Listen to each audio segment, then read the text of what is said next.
If I asked Nancy to tell you the hardest thing about being cared for, I bet she would give us a long list of all of the things she can't do anymore. And so I can't use the left side of my body. I can't walk. I can't drive. I can't go up and down the stairs. I can't hold my grandson, which is very difficult because I'm not strong enough. Yeah, I can't cook. I can't help clean, which most people think that that's not a bad thing. But when you sit here in a chair all day, you want to help out around the house. So even just not being able to help clean up is something I can't do. Yeah, I can't dress myself.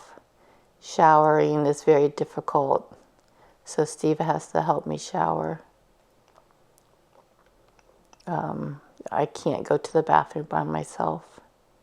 I can't get out of a chair by myself. Yeah, I can't trim my nails by myself. I don't have the strength in my fingers to push. I can do my hair.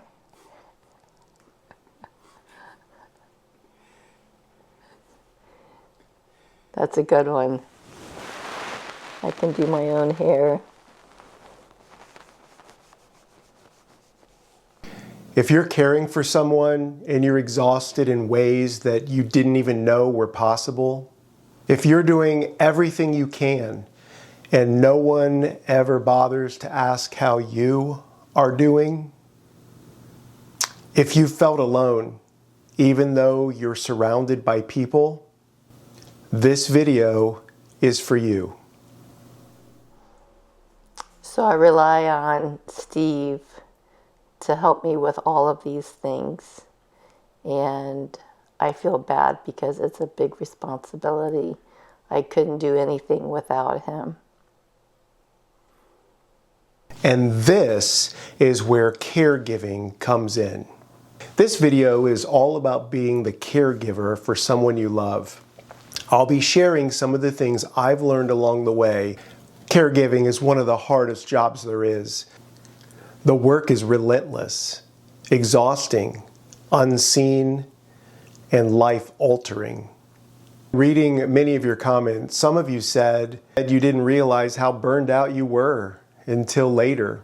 Others said the loneliness was even heavier than the exhaustion. Let me just say this out loud. You are not weak. You are not failing.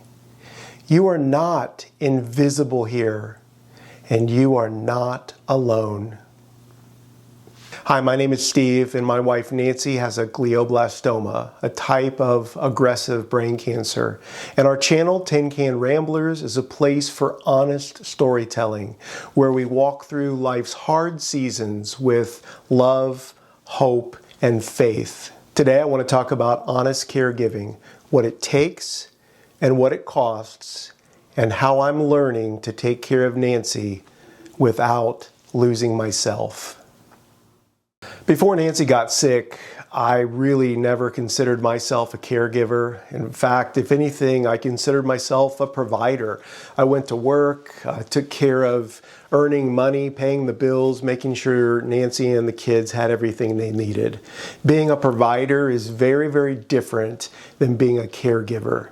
As you heard Nancy say, there are so many things she can't do, simple things, things that you and I may take for granted. Honestly, I never thought about having to do these things for her. I know she never thought about it either until all of a sudden we're in this situation and I've become the primary caregiver. As you've heard me mention in other videos, I've said it's an honor to be able to care for her, and I really believe that. But that's where I am now. That wasn't where I was at the beginning. Caregiving on a daily basis is relentless, exhausting. Doing everything to keep the house running, but also providing the daily care, the hygiene, the food, the clothes, everything for the one that you love. And I want to say this message loud and clear, that if you're exhausted being the caregiver, you are not a failure. It's a monumental job that most people that you know and that you come in contact with, even your closest family members, have no idea what it takes to do that job well. I'm exhausted much of the time. I've learned over these past 8 or so months to regulate myself, to pace myself so that I can make it till the end of the day. Exhaustion is not failure, but burnout is real. At the beginning, there's so much emotion wrapped in when your loved one comes home with a diagnosis, no matter what it is. There's all of the logistics. We found that at the beginning, many people were around, visiting, calling, texting, sending cards, bringing meals, and then life kind of catches up and people have to go on with their lives. So there's kind of this period when you have a lot of support. But after that, things kind of settle down. But your life goes on caring for that loved one. And so if we're not careful as caregivers, it can be a real possibility to get burned out. And burnout is no good. Burnout can lead to feeling animosity toward your loved one. Burnout can be dangerous, so stay on guard. I think some signs of burnout are you're getting short with your loved one. You're getting grumpy with the people around you, the people you aren't even caring for. Watch out for signs of burnout, because that can be devastating to your role as a caregiver. So exhaustion is real, but not a failure. Burnout is something that we've got to watch out for and guard against. And then there's denial. When Nancy first was diagnosed with her brain tumor, we had all kinds of emotions, and denial was one that I dealt with even after I accepted the fact that she had a brain tumor that was terminal. I'm talking about denial as my role of being her primary caregiver. I've always been a planner, looking forward into the future, making lists and writing in my journal of all the things that we were going to do after retirement, all the things that we had planned and the places we were going to visit after the kids were out of the house. It was so exciting to think about those things. Once I saw the writing on the wall, if I'm being honest, I saw my role as a caregiver as being a real wedge between who I wanted to be and what I had to do. And until I accepted that, until I grieved the plans that we had made, until I mourned what I wanted to do in retirement, there's no way I could possibly be a loving caregiver to Nancy. What you see now in the videos of me being her caregiver, it's taken me a long time to get to where I am. The Steve that you see now taking care of her. I think at the beginning, I was probably pretty grumpy. I was short with her. I might have neglected some of her needs because I was busy trying to do things that I wanted to do in the house. That period of denial and mourning and grieving for me was so real and hard. I can talk about it now because I see what it is. But when I was going through it, it was very confusing. I was very hard on myself. I felt guilty for having these feelings of not wanting to sacrifice my passions and my plans and our plans as a couple to stop all of that and just care for Nancy. Our life changed radically, as you can imagine. And I know for many of you, that's your reality also. So if you're struggling with feelings of guilt or shame for not doing the job like you think you should, please understand that that's real. Take it easy on yourself. This is most likely going to be a marathon, not a sprint. So we need to avoid the burnout. We need to avoid the exhaustion, And we need to realize the denial that we might be feeling about our job as a caregiver is a legitimate feeling. It's normal. I know I went through it. I didn't realize it at the time, but now I can see it very clearly.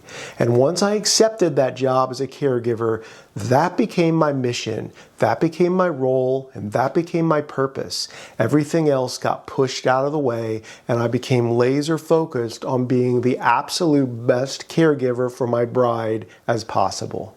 Wasn't that way at the beginning before I started making videos. I was probably, yeah, if I'm being honest, I probably wasn't a spectacular caregiver, but I'm learning. And I think that's all we can ask. Keep learning and growing along the way. So the bottom line is, denial is normal, anger is real, grief comes first, and then finally acceptance of our role as caregiver. That comes, and then we can really do the job well. Being a caregiver isn't heroism, and except for a few that do it for their occupation, most of us have never been trained as a caregiver. It's all about devotion, and it's the presence that matters. I know for Nancy, me just being with her, doing the best I can, means the world to her. I don't have to be perfect. I'm just with her.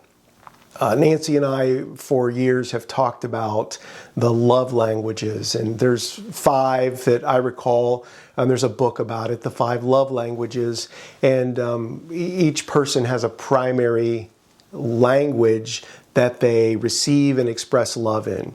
Nancy's primary love language is quality time. So if I wanted to show her how much I love her, I'm going to spend undivided time with her, focused on having a conversation or doing something together. It doesn't even have to be anything you'd consider fun or glamorous. It might just be working on a home project together where it's the 2 of us. And that shows Nancy love. My primary love language is words of affirmation. So Nancy learned along the way, if she wanted to express love to me, she would tell me that I've done something well, or that she appreciated the way I did something, or great job. And so when many of you make comments about the kind of husband that you see me being in the videos, or that as a couple we're doing a great job, that's why it really means so much to me. Your words of affirmation speak love into my soul. Other people might have the primary gift of gifts, receiving gifts or giving of gifts. That's something that might resonate with you. So these love languages are the real deal. With me as Nancy's caregiver, I'm showing her love just by being present every day in her life, helping her do the things that she can't do by herself. So in summary, those 5 love languages are quality time, words of affirmation, acts of service, receiving gifts, and physical touch.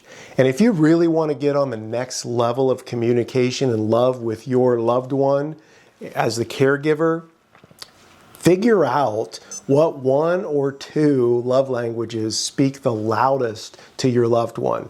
Learn to speak their language of love, and that will dramatically improve your caregiver, cared for relationship. So check it out, and maybe in the comments, if you already know about the 5 love languages or know what your love language is, put in the comments. I'm just curious where everybody falls. As a caregiver, I have had to learn along the way how to accept help. So you already know I'm kind of a private person, not sharing my feelings, keeping them inside. I'm a planner, like to look ahead, and I also like to solve problems. And so when I approach a situation, I try to do the fixing.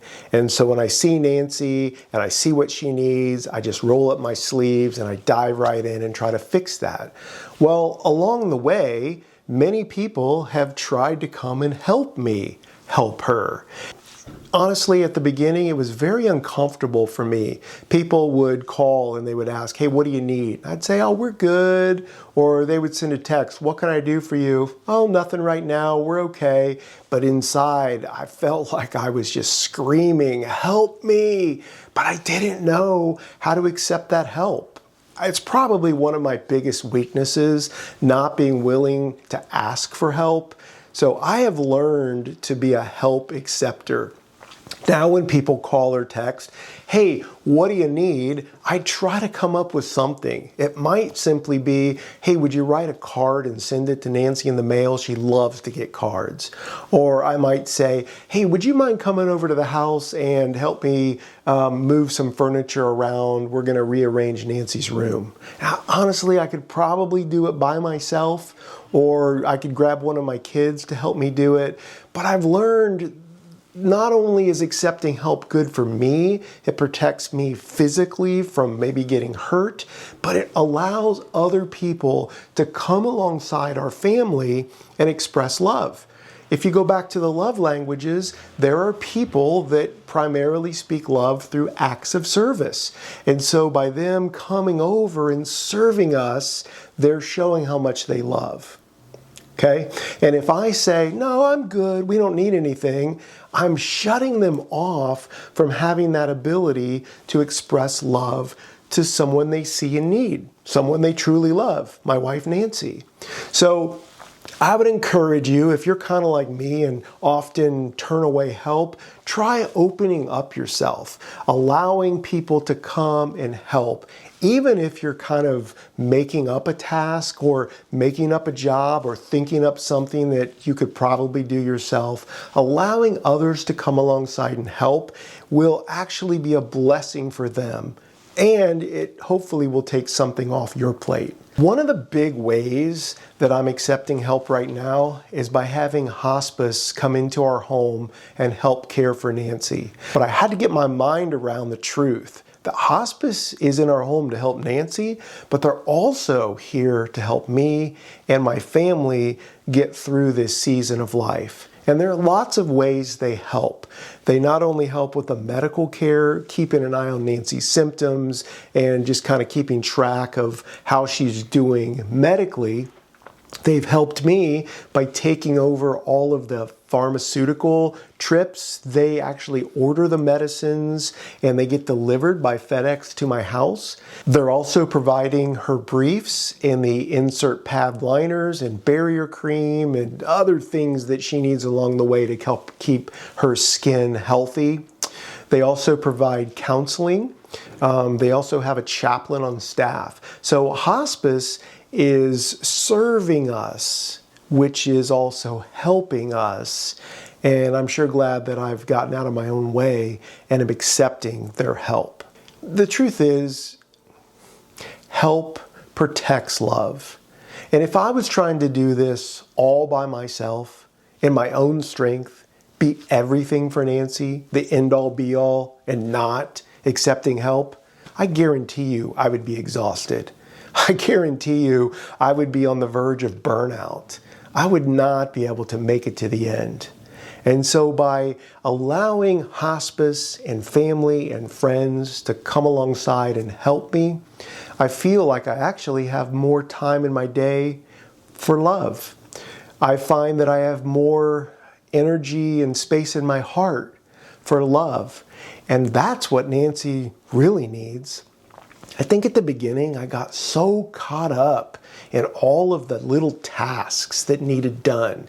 The cooking, the cleaning, the dishes, the laundry, the mopping of the floors, cleaning her bathroom, getting her clothes laid out, taking care of all of her personal hygiene needs, that I was starting to begrudge all of those things. Like, I can't believe I have to do all of this. It's so unfair.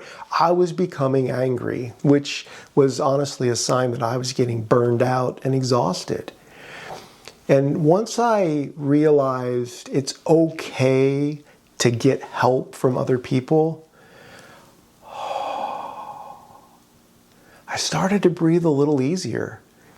I started to sleep better at night because I wasn't lying awake thinking of all of the things that I didn't get done today that I should have been able to do.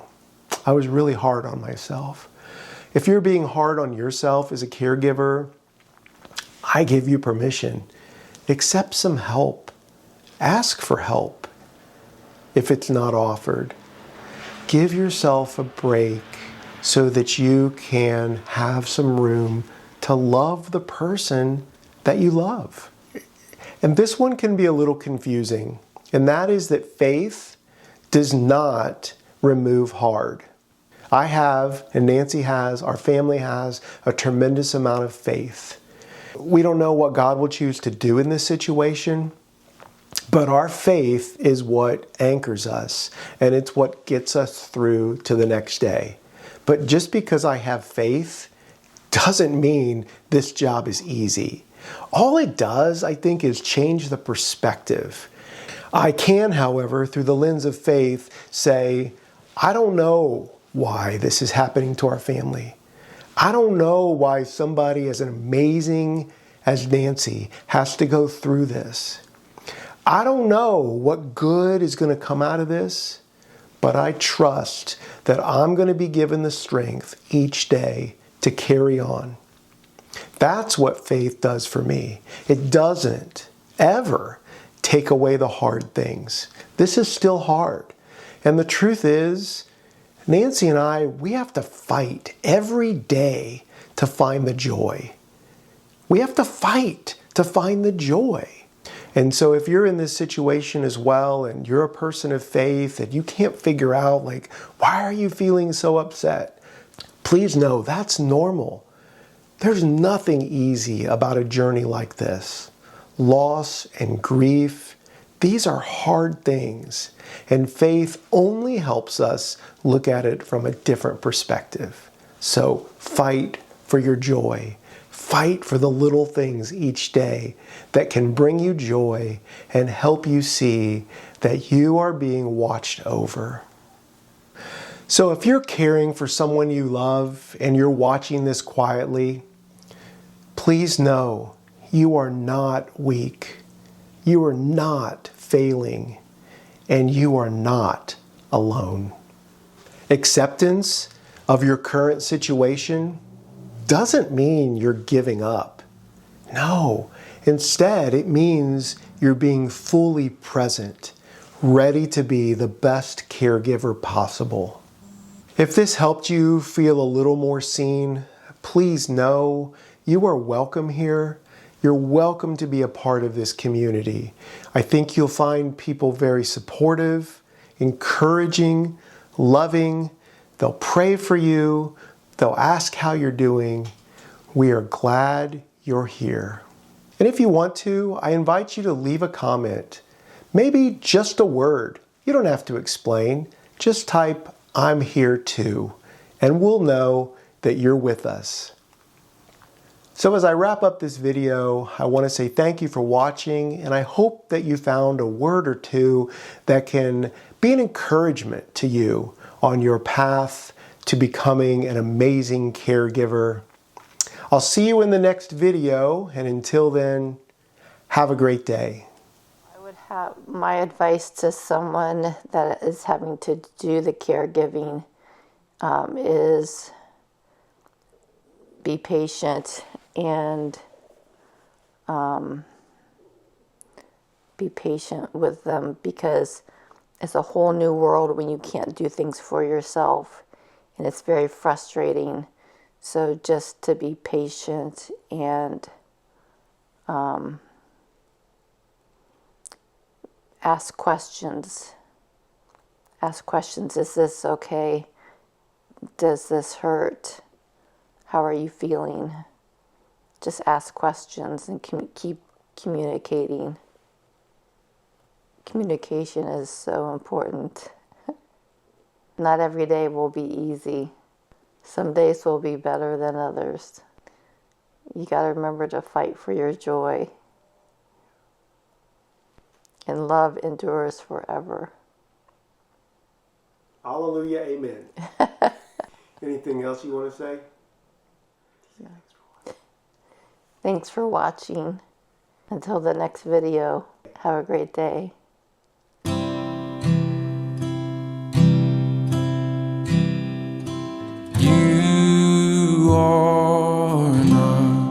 You're not alone.